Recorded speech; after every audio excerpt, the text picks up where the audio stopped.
Welcome to വാലൻസ് academy. നിങ്ങൾ തമ്പനയിൽ കണ്ടുപോലെ തന്നെ നമ്മൾ ഇന്നു മുതലൊരു സീരീസ് സ്റ്റാർട്ട് ചെയ്യാൻ പോവുകയാണ്. How to crack JEE. നമ്മുടെ യൂട്യൂബ് ചാനൽ തന്നെ ഫ്രീ ആയിട്ട് നിങ്ങൾക്ക് ഈ പോയിന്റുകൾക്കുള്ള സാധനങ്ങളൊക്കെ നിങ്ങൾക്ക് നല്ല ഫ്രീ ആയിട്ട് തന്നെ തരുന്നതായിരിക്കും. JEE ക്രാക്ക് ചെയ്യാൻ താല്പര്യമുള്ളവർക്കൊക്കെ നമ്മളുടെ കൂടെ കൂടാവുന്നതാണ്. വളരെ കംപ്ലീറ്റ്ലി ഫ്രീ ആയിട്ട്, നിങ്ങളേതൊന്നും വാങ്ങുന്നില്ല, കംപ്ലീറ്റ്ലി ഫ്രീ ആയിട്ട് നമ്മുടെ കൂടെ ഇരുന്നോളൂ.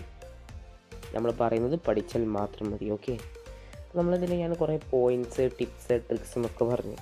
അതിൽ ഫസ്റ്റത്തെ ഒരു പോയിൻ്റായിട്ട് നിങ്ങൾ JEE ക്രാക്ക് ചെയ്യണമെങ്കിൽ വേണ്ട ഒരു സാധനം എന്താ പറയുക, NCERT line by line study. Okay, NCERT line by line study വേണം, 100% അത് വേണം. NCERT നിങ്ങൾ പച്ച വെള്ളമാക്കണം, എന്നാൽ മാത്രമേ JEE നിങ്ങൾക്ക് ഈസി ആവുള്ളൂ. NCERTൻ്റെ ഒരു ഇത് പറഞ്ഞാൽ NCERTൻ്റെ കണ്ടൻറ്റ് ഭയങ്കര അധികമാണ്, ക്വസ്റ്റ്യൻസൊക്കെ ടഫറാണ് വരുന്നത് അല്ലേ. അപ്പോൾ നമ്മൾ സീരീസിലൂടെ നിങ്ങൾക്ക് സിമ്പിളായിട്ട് എങ്ങനെ ഷോർട്ടിൽ ആൻസർ ചെയ്യാം അങ്ങനത്തെ കാര്യങ്ങളൊക്കെ പറഞ്ഞു തരുന്നുണ്ട്. ഓക്കെ, NCERTയിൽ നിങ്ങൾക്ക് അറിയാം, JEEലൊക്കെ 90% കെമിസ്ട്രി ഡയറക്റ്റ് ചോദ്യങ്ങളാണ് JEEൽ ചോദിക്കുന്നതിൽ. NCERT +1 +2 text book okay direct 90% ക്വസ്റ്റ്യൻസും ചോദിക്കുന്നുണ്ട്. അപ്പോൾ നിങ്ങൾക്ക് NCERT സെറ്റായാൽ തന്നെ ആ ഒരു സ്കോറ് നിങ്ങൾക്ക് ഉറപ്പിക്കാൻ പറ്റും. ഒരു 95, 90 അബോവ് സ്കോർ നിങ്ങൾക്ക് എന്തായാലും ഉറപ്പിക്കാൻ പറ്റും. അത് NCERTയുടെ മാത്രം. അത് ഞാൻ പറയുന്നത് മാത്സിലല്ല, കെമിസ്ട്രി, ഫിസിക്സ് എന്നുള്ള സബ്ജക്റ്റാണ്. മാത്സ് കുറച്ച് പെർസെൻറ്റേജേ ഉള്ളൂ. പിന്നെ അടുത്തുള്ളൊരു കാര്യം എന്ന് പറയുന്നത് സ്റ്റഡി 8 hours പെർ ഡേ ആണ്. നിങ്ങളൊരു ദിവസം 8 മണിക്കൂറെങ്കിലും ഈ ഒരു സീരീസിനോ അല്ലെങ്കിൽ ഈ ഒരു പഠിത്തത്തിനോ വേണ്ടി മാറ്റി വെക്കണം. എന്നാൽ സിമ്പിളായിട്ട് തന്നെ നമുക്കിത് ചെയ്തു പോകാൻ പറ്റുന്നതാണ്. എന്നാൽ അടുത്തതെന്ന് പറയുന്നത് പ്രാക്ടീസ് PYQs ആണ്. PYQs അഥവാ പ്രീവിയസ് ഇയർ ക്വസ്റ്റ്യൻ പേപ്പേഴ്സൊക്കെ നല്ല രീതിയിൽ ഒരു 20 കൊല്ലം മുമ്പത്തെ തന്നെ നല്ല രീതിയിലൊന്ന് പ്രിപ്പയർ ചെയ്ത് പോയാൽ നല്ലൊരു സ്കോറ് വാങ്ങാൻ പറ്റുന്നതായിരിക്കും.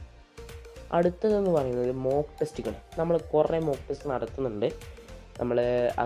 നമ്മളൊരു കമ്മ്യൂണിറ്റി ഇപ്പോൾ ഇത് തുടങ്ങുന്നതായിരിക്കും. അതിൽ നിങ്ങളെല്ലാവരും ജോയിൻ ചെയ്യണം. അതിനുള്ള മോക്ക് ടെസ്റ്റുകളും കാര്യങ്ങളും ക്ലാസ് ഉണ്ടോ ഇല്ലയോ എന്നൊക്കെ നമ്മളെ അറിയിക്കുന്നതായിരിക്കും. ഓക്കെ, തരുന്ന മോക്ക് ടെസ്റ്റുകളെല്ലാം അന്നന്ന് തന്നെ പഠിക്കുകയും നല്ല ഒരു സ്കോറിലേക്ക് നിങ്ങൾക്ക് എത്താൻ പറ്റും. മോക്ക് ടെസ്റ്റ് പഠിച്ചാൽ തന്നെ, മോക്ക് ടെസ്റ്റ് എഴുതിയാൽ തന്നെ മോക്ക് ടെസ്റ്റിൻ്റെ സ്കോറ് നിങ്ങൾക്ക് നല്ലൊരു എഫക്റ്റ് ആയിരിക്കും. കാരണം എന്താണെന്ന് വെച്ചാൽ കുറേ എക്സാം എഴുതുന്നതോടു കൂടി നിങ്ങൾക്ക് JEEക്കുള്ളൊരു എയിം നിങ്ങൾക്ക് കിട്ടുന്നതായിരിക്കും. അഥവാ എങ്ങനെ എക്സാമിൽ ടൈം മാനേജ് ചെയ്യാം എന്നുള്ള കാര്യങ്ങളൊക്കെ ഈ മോക്ക് ടെസ്റ്റുകളോട് കൂടി നിങ്ങൾക്ക് മനസ്സിലാവും. അടുത്തതെന്ന് പറയുന്നത് ഡെയിലി ഒരു 20 ടഫ് ക്വസ്റ്റ്യൻസ് നിങ്ങൾ ഒരു per subject, maths, physics, chemistry ആണല്ലോ, അതിൽ 20 ക്വസ്റ്റ്യൻസ് വെച്ച് ടഫസ്റ്റ് മീൻസ് അഡ്വാൻസിലൊക്കെ ചോദിക്കുന്ന സാധനങ്ങൾ എന്തായാലും ചെയ്യണം ഡെയിലി. ഓക്കെ, ഇത് ചെയ്യണം, ഇത് നിർബന്ധമാണ് ചെയ്യൽ. ഇനി അടുത്തെന്ന് പറയുന്നത് practice level type of questions. നിങ്ങളിപ്പോൾ നേരത്തെ 20 ക്വസ്റ്റ്യൻസ് പഠിച്ചല്ലോ, ലെവൽ 3 നിങ്ങൾ 3 ലെവലാക്കാം, സിമ്പിൾ, മീഡിയം, ടഫ്. അത് 3 ലെവലാക്കിയിട്ട് 3 ലെവലും പഠിക്കുക. അത് കഴിഞ്ഞിട്ടാണ് ഞാൻ 20 ക്വസ്റ്റ്യൻസ് എന്ന് പറഞ്ഞത്. ഓക്കെ, ആ 20 ലെവൽ 3 വലുത്, ലെവൽ 4ക്കാണ് 20 ക്വസ്റ്റ്യൻസ് പറഞ്ഞത്. ഒരു സബ്ജക്റ്റാണ്, ഒരു സബ്ജക്റ്റിൽ 20 ക്വസ്റ്റ്യൻ ഉണ്ട്. അപ്പം അങ്ങനെ ചെയ്ത് പഠിക്കുക. ഇനി അടുത്തത് നമ്മുടെ സ്വന്തം HC Varma books, HC Varma സാറിൻ്റെ ഫിസിക്സ്, കോൺസെപ്റ്റ്സ് ഓഫ് ഫിസിക്സ് എന്നുള്ള ബുക്സൊക്കെ നല്ല രീതിക്ക് റെഫർ ചെയ്താൽ ഇതൊക്കെ നമ്മുടെ സീരീസിൽ ഉൾപ്പെടും കേട്ടോ. അപ്പോൾ ഈ ബുക്സൊക്കെ നല്ല രീതിയിൽ റെഫർ ചെയ്യണം. കാരണം ഇതിലുള്ളത് അത്ര അടിപൊളി ടോപ്പിക്സാണ്, നല്ല കണ്ടൻറ് ഉണ്ട്.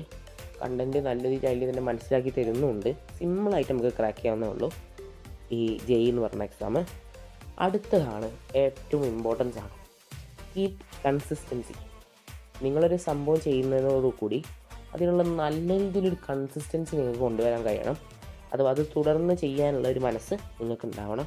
എന്നാൽ തന്നെ നമ്മളെ ഈ ഒരു എയിം, ലക്ഷ്യത്തിലേക്ക് നമുക്ക് എത്താവുന്നതാണ്. വളരെ സിമ്പിളായിട്ട് നമുക്ക് എത്താം. ഇത്രയും കാര്യങ്ങൾ നിങ്ങൾ ചെയ്താലേ ഞാൻ നിങ്ങൾക്ക് ഗ്യാരണ്ടി തരാം, നിങ്ങൾ എന്തായാലും JEE ക്രാക്ക് ചെയ്തിരിക്കും, 100%. കാരണം അത്ര എഫക്റ്റ് കാര്യങ്ങളാണ് ഉള്ളത്, മനസ്സിലായോ? ഇത്രയും കാര്യങ്ങൾ ചെയ്താൽ മതി. ഓക്കെ, കൺസിസ്റ്റൻസി എന്നുള്ള സാധനം പോയാൽ JEE തന്നെ പോകും, അത് മറക്കരുത് ആരും. മോസ്റ്റ് ഇമ്പോർട്ടൻസ് ആണ് കൺസിസ്റ്റൻസി. ഓക്കെ, ഈ സാധനങ്ങളൊക്കെ ഒന്ന് കൺസിസ്റ്റ് ചെയ്ത് കൊണ്ടുപോകുക എന്നുള്ളത്. ഓക്കെ, ഇനി അടുത്ത സംഭവം നമ്മുടെ വാലൻസ് അക്കാഡമി. അപ്പോൾ നമ്മുടെ യൂട്യൂബ് ചാനൽ ഏപ്രിൽ 7 മുതൽ നിങ്ങൾക്ക് ഫ്രീ ആയിട്ട് ജെയിൻ്റെ ഈ ഒരു സീരീസ് നമ്മൾ തുടങ്ങാം. ഈ കാര്യങ്ങളൊക്കെ ഉൾപ്പെടുത്തിയിട്ടുള്ള ഒരു സീരീസ് വളരെ അത് നിങ്ങൾക്ക് വേണമെന്നുണ്ടെങ്കിൽ ഒന്ന് കമൻറ്റ് ചെയ്യണേ. നമ്മൾ തുടങ്ങണോ വേണ്ടേ എന്നുള്ളത് ഒന്ന് കമൻറ്റ് ചെയ്യണം. അപ്പോൾ ഈ സീരീസ് തുടങ്ങിയാൽ ഉപയോഗപ്പെടുന്നവരുണ്ടോ? കാരണം ജെയ് എന്നുള്ള ക്ലാസ്സസ് ഫ്രീ ആയി കൊടുക്കുക എന്ന് പറയുന്നത് തന്നെ വലിയൊരു കാര്യമാണ് അല്ലേ. നമ്മളിത് ഫ്രീ ആയി നിങ്ങൾക്ക് തരാൻ പോവാണ്. നമ്മുടെ കൂടെ നിന്നാൽ ജെയ് നമ്മൾ ക്രാക്ക് ചെയ്ത് തരും. കാരണം ഈ സ്റ്റെപ്സൊക്കെ നമ്മളിതിൽ ഫോളോ ചെയ്യും. അപ്പോൾ നിങ്ങൾക്ക് സിമ്പിളായി ജെയ് ക്രാക്ക് ചെയ്തൂടെ. അപ്പോൾ നമ്മുടെ കൂടെ നിൽക്കുക. ഏപ്രിൽ 7 മുതൽ നമ്മൾ സെറ്റാക്കിയിരിക്കും. ജെയ് അഥവാ ജെയ് മെയിൻസ് അഡ്വാൻസ് ഒക്കെ നമ്മൾ സെറ്റാക്കും. IITകളിലൊക്കെ നമ്മൾ എത്തുകയും ചെയ്യും. അപ്പോൾ ഓക്കെ.